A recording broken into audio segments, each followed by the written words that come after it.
A gente tinha até a expressão lá em Heliópolis. Gente, ó, vamos lutar contra essa ideia do coitadinho da favela. Tudo bem, existem várias, mas eu digo coitadinho no sentido assim, ó, coitadinho não é capaz. Então, é importante que o profissional, o professor ali, enxergue valor na sua criança. O Programa Esporte Sociedade é um projeto de extensão da Universidade de São Paulo de Ribeirão Preto financiado pelo PUB, que tem como objetivo formar um canal de análise social sobre esporte e interação com o público interessado nesse tema. O entrevistado de hoje é o professor doutor Leopoldo Katsuki Hirama, da Universidade Federal do Recôncavo da Bahia, e o entrevistador é o professor Cristiano Risse, da UNAERP, membro do GPESP e doutorando da Unicamp. Olá pessoal, bem-vindos ao canal Esporte Sociedade do nosso projeto Sociologia do Esporte ao Público. Eu sou o Cristiano Strabirrice, professor do curso de Educação Física da UNAEP, Universidade de Ribeirão Preto, aluno de doutorado da Faculdade de Educação Física da Unicamp e membro do GPESP-RP, Grupo de Estudos e Pesquisas em Aspectos Socioculturais e Pedagógicos do Esporte, vinculado à Escola de Educação Física e Esporte da Universidade de São Paulo, campus de Ribeirão Preto. O nosso projeto faz parte de um programa de extensão Sociologia do Esporte ao Público, que tem como objetivo levar discussões e reflexões sobre aspectos socioculturais que envolvem o esporte na relação esporte e sociedade.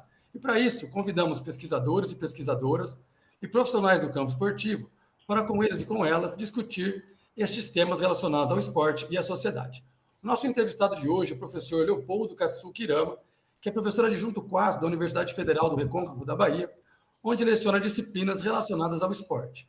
O professor Leopoldo é graduado, mestre e doutor em Educação Física pela Unicamp, Universidade Estadual de Campinas, trabalhou na favela de Heliópolis em um projeto social esportivo, onde morou e atuou como professor e coordenador de núcleo e investiga as possibilidades pedagógicas do esporte nos diversos espaços educacionais, com maior aprofundamento em projetos socioeducativos e valores morais no esporte. Deste modo, o tópico que iremos abordar hoje é esporte e inclusão, especialmente ligado ao tema projetos sociais esportivos, com destaque para o potencial educacional e de transformação social que esses projetos sociais esportivos podem favorecer. Esses projetos são movimentos que objetivam intervir na melhoria de vida de crianças e adolescentes em situação de vulnerabilidade social. Porém, alguns questionamentos podem ser levantados. A atuação pedagógica desses projetos é suficiente para as transformações necessárias? Outra questão que pode ser levantada é como os cidadãos podem participar e intervir em projetos sociais esportivos sob essas perspectivas. Professor Leopoldo, seja muito bem-vindo.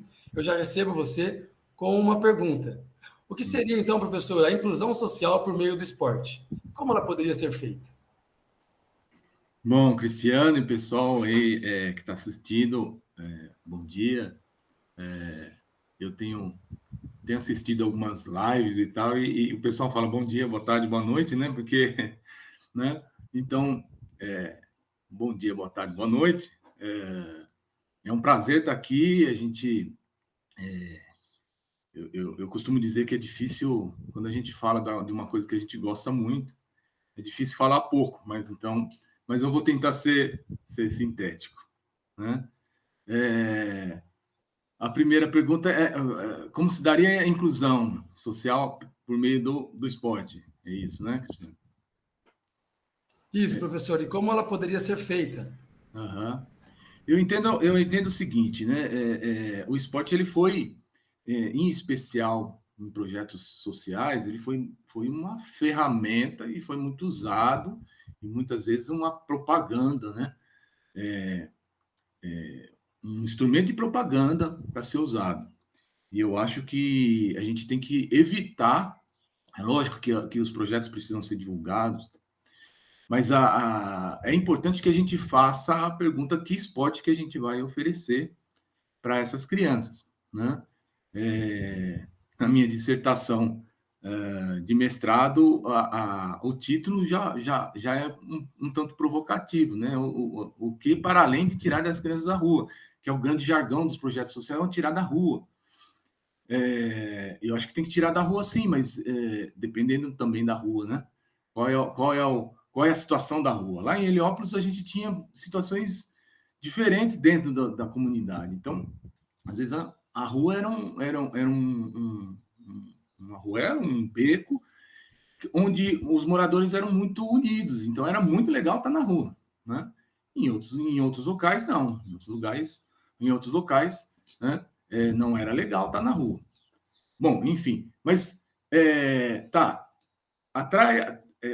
Essas crianças vão para um projeto social e faz o quê? Como é que a gente inclui essas crianças? Eu acho que o principal é que a gente pense no esporte não só como uma ferramenta ou com uma isca, um atrativo, não, né? Eu acho que o esporte é um fenômeno que ele pode ser muita coisa, né? Claro, ele não é tudo, mas ele pode ser muita coisa. E ele pode ser um bom ambiente para a formação dessas crianças. Mas ele não pode ser simplesmente o jogo, né?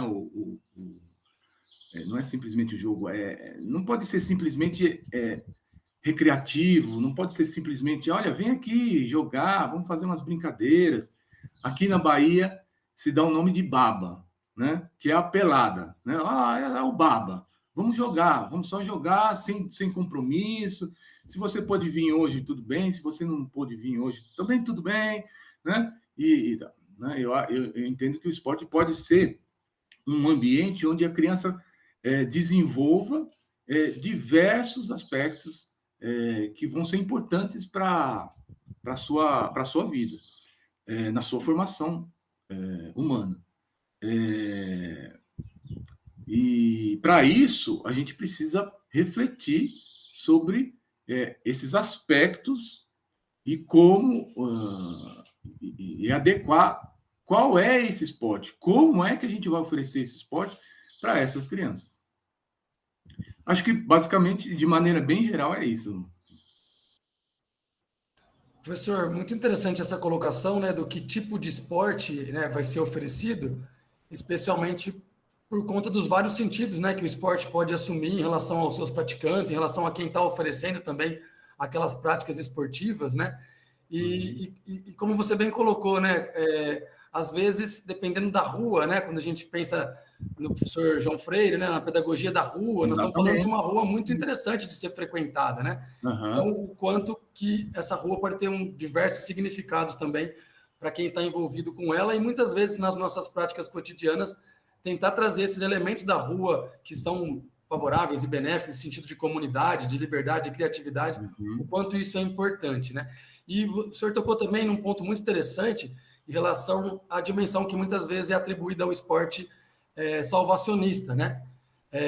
Você poderia dar mais detalhes de como a gente poderia escapar desse lugar comum, às vezes o esporte pode tudo, mas ao mesmo tempo ele precisa ser tratado de uma maneira adequada para que ele realmente tenha o ensino, enfim, a possibilidade de transmissão e de ensino de valores que sejam importantes para aquela comunidade ou para aquele público infanto-juvenil ou em qualquer outra faixa etária em que um projeto social possa ser desenvolvido ou numa comunidade ou em alguma esfera de políticas públicas em alguma cidade, enfim. Como isso também poderia ser desenvolvido, professor? Bom, na minha tese de doutorado acho que muitas das experiências que eu tive na dissertação de mestrado, que está na dissertação de mestrado, que foi as experiências em Heliópolis, né,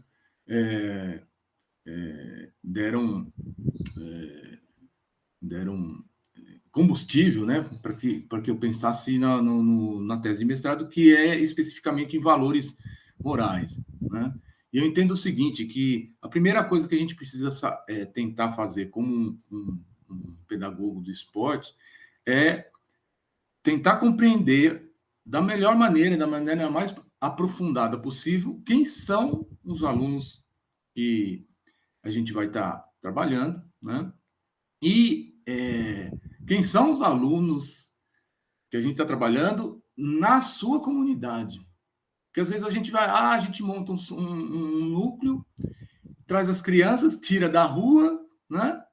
E imagina e cria um ambiente que é quase um ambiente estanque. E a gente não quer saber como é a comunidade, quais são as relações que eles vivem fora da quadra. E aí a gente vê só uma parte, né? E eu acho que isso é muito perigoso. A gente precisa entender para a gente entender, a gente precisa também sair da quadra, né? Conhecer a comunidade, conversar com os pais, caminhar pela comunidade que seja, né? E entender todo esse processo, né? Isso é uma das coisas, né? Conhecer quem são as pessoas e suas relações, né? Por exemplo, vou dar um exemplo aqui num projeto que a gente teve aqui na zona rural de Amargosa, na zona rural, mas muito próximo da cidade, né? E aí a gente imagina, não deve ter diferença, 1 quilômetro e meio da cidade. Não deve haver diferença. Mas existe inclusive uma desvalorização deles próprios por serem moradores da roça aqui. A gente, né? Aqui não se fala caipira, né? Mas é da roça, a gente é da roça. Então, eles se sentem desvalorizados por isso, né? É importante a gente entender isso, porque isso aparece no cotidiano das aulas, né? Uma outra coisa que eu acho que é importante quando a gente pensa, né, na inclusão dos alunos é essa questão de, bom, a partir disso, como é que a gente vai ensinar?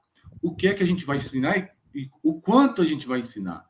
Existe uma ideia no CONIP na última versão do CONIP, dezembro, né, do ano passado, lá em Piracicaba, foi discutido isso. Eu participei de uma roda de conversa e ainda outros pesquisadores confirmaram que essa ideia de que para criança pobre qualquer coisa basta, foi Zaluar, né, Alba Zaluar, que levantou essa bandeira contra essa ideia, né? Ainda existe, do tipo assim, olha, né? A gente tinha até a expressão lá em Heliópolis, gente, ó, vamos lutar contra essa ideia do coitadinho da favela. Tudo bem, existem várias, mas eu digo coitadinho no sentido assim, ó, coitadinho não é capaz. Então, é importante que o profissional, o professor ali, enxergue valor na sua criança, tá? E tenha boas expectativas para com ela. Então, a gente monta um grupo de futebol, né? Vamos tirar o futebol, porque o futebol é sempre, né? Tá sempre bom. Mas a gente trabalhava lá com voleibol. Vamos começar com voleibol, as criancinhas ali e tal. Rapidamente que elas, com 8, 9 anos, começam a jogar um bom voleibol. Não é voleibol pensando no alto rendimento, mas elas conseguem dominar. E o jogo é muito bom, é muito bonitinho de se ver. Então, o que é um jogo de voleibol maduro? Um bom voleibol para as crianças? Consegue fazer os 3 toques, muito rally e tal.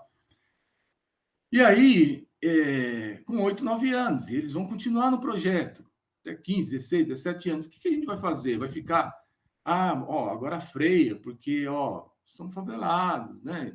Talvez é melhor não, vão se frustrar, porque, né, daí para frente, sei lá, se vão conseguir aprender. Assim, quem disse que não vai aprender, né? Então, eu acho que incluir também é escutá-los.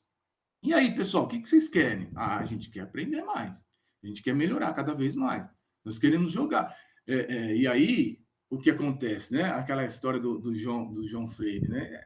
É importante ensinar esporte, ensinar, né, que as crianças gostem de esporte, né? Ensinar bem esporte e mais do que esporte. Então, o que acontece? A criança gosta, ela se engajou num projeto, tá? Pô, eu gostei dessa modalidade aqui, tô percebendo que estou avançando. Portanto, ela também está se enxergando como uma pessoa que tem valor, né, que tem capacidades. Aí ela continua,